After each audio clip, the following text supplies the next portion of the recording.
महाराज नमोस्तु नमोस्तु।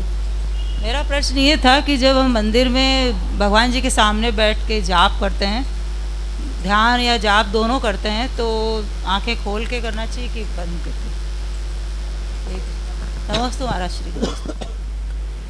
माँ, जाप और ध्यान में बहुत अंतर है।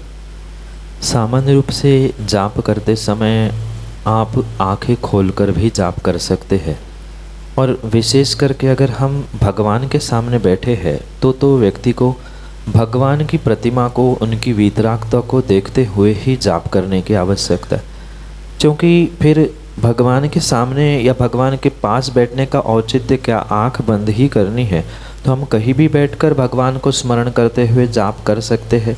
इसलिए अगर जाप करना है और भगवान के सामने है तो उत्कृष्ट विधि तो यही है कि आंख खोलकर करें। पर आँख खोलने का मतलब ये नहीं है कि कौन आ रहा है कौन जा रहा है उन पे दृष्टि चली जाए। इसलिए जो नासाग्र दृष्टि कही है वह दृष्टि जैसे भगवान की प्रतिमाओं में देखते हैं कि अर्धोन्मिलित आंखें आधी झुकी होती है, दिख तो रहा है पर सब कुछ नहीं दिखता, कुछ देख रहे हैं, उससे प्रमाद या नींद भी नहीं सताती। इसलिए ध्यान के लिए तो ये विशेष मुद्रा कार्यकारी है ही, मतलब आधी आंखें बंद करना, आधी आंखें खुली रखना।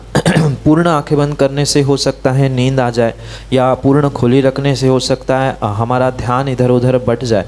इसलिए जो उत्कृष्ट विधि कही है आधी आंखें बंद आधी आंखें खुली, ऐसे ही ध्यान करने की आवश्यकता है। आप ध्यान कहीं भी करें, ये विधि सर्वोत्कृष्ट विधि मानी जाती है। और जाप के लिए हम भगवान के सामने बैठे हैं, गुरु के सामने बैठे हैं, तो भगवान और गुरु को निहारते हुए आँखों से भी एनर्जी ग्रहण करने का प्रयास करें, ऊर्जा ग्रहण करें। और साथ में हम जो जाप कर रहे हैं उससे तो कर्मों की निर्जरा हो ही रही है। इसलिए अगर परमात्मा गुरु के सामने बैठे हैं तो आँख खोलकर उनको देखकर ही जाप करें। ध्यान करते समय आधी आँखें बंद आधी आँखें खुली, ऐसे अर्धोन्मिलित आँखों से ही ध्यान करना चाहिए। उससे प्रमाद नहीं सताता और दूसरा व्यवधान भी नहीं आता। यही आपके लिए सम्यक सवाल।